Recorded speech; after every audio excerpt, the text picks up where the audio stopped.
Praise the lord. మీ అందరికీ నా హృదయపూర్వక వందనాలు.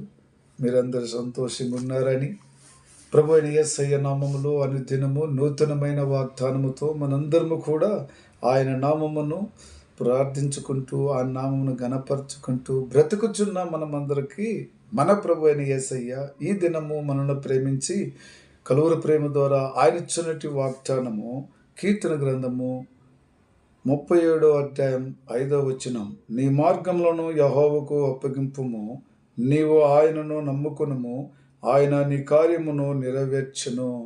ఎప్పుడైతే నీ మార్గములో ఆయనకు అప్పచెప్పుతావో, ఆయన నమ్ముకుంటావో, ఆయన నీ కార్యములను నెరవేర్చును.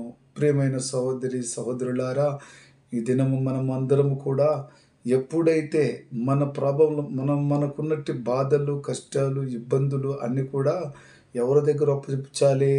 నిజమైన జీవం గల దేవుని దగ్గర అప్పగించాలి. అప్పగించే ఏం చేయాలి? కృతజ్ఞత స్తుతులు స్తోత్రం చెల్లిస్తూ ఆయన్నే ఆరాధిస్తూ ఆయనకు మహిమ కలిగినట్టుగా జీవిస్తున్నట్టు మన జీవితంలో మన యేసయ్య మన మధ్యలో ఉండి మనలను ఆయన ఆదుకుంటే దేవుడిగా ఉంటున్నాడు, కాపాడే దేవుడిగా ఉంటున్నాడు. ఎందుకంటే ఆయన దయాళుడు, ఆయన దయ చూపేవాడు, కనికరం చూపేవాడు, కృప చూపేవాడు. మరి ఆ దయాళుడు ఈరోజు మన మధ్యలో ఉంటున్నాడని నమ్ముచున్నావా?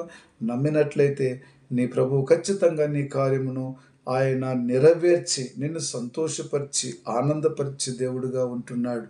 అంతేకాకుండా ప్రభునామంలో ఏ బాధల నుండి ఆయన నిన్ను తప్పిస్తాడు. ఏ బాధలో నువ్వు ఉంటున్నావో ఆయన నిన్ను తప్పిస్తాడని చెప్తున్నాడు.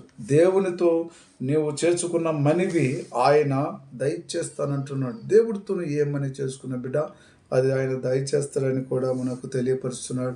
ప్రియమైన సహోదరి సహోదరులారా, రహస్యమైన మనవి ఆయన దగ్గర మొరపెట్టుకున్నప్పుడు మరి మనసులైతే తీర్చలేరు, కానీ దేవుడు ఖచ్చితంగా తీర్చి ఆశీర్వదించి దీవిస్తానని చెబుతున్నా గొప్ప దేవుని బట్టి ఈరోజు నువ్వు నేను కూడా సంతోషించుదాం, ఆనందించుదాం.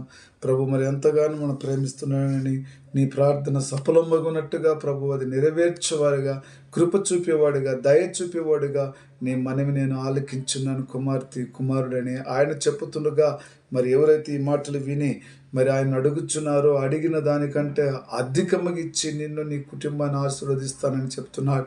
మరి బిడ్డ నువ్వు బాధల్లో మరి ఎంతగానో బేడుచున్నావేమో, ఈరోజు అనేక సమస్యలు నీ మధ్యలో వచ్చినాయేమో, నీ కుటుంబానికి మరి అనుకోకుండా రీతిలో మరి బాధపడుతూ ఉంటే ఏం మనవి చేస్తున్నావు? ప్రభువా ఇది నాకు రాకూడదు, నా కుటుంబానికి రాకూడదు, ఇలాంటి శ్రమలు ఇలాంటి బాధల్లో మేము ఉండకూడదు, మేమెంతో నీ కృపలో మేములో జీవిస్తున్న వారం, బ్రతుకుచున్న వారం, వాక్యం చదివారు, ప్రార్థన చేసేవారమే కదా, మాకు ఇలాంటి సమస్యలు ఎదురవుతున్నాయంటే ప్రభువా వీటంటి నుంచి తప్పించమని మీరు నాయన అడుగుచున్నట్లు మీరు అడిగిన దానికంటే అధికముగా మీ కార్యములు నెరవేర్చేవాడు దేవుని నేను చెప్తున్నావు.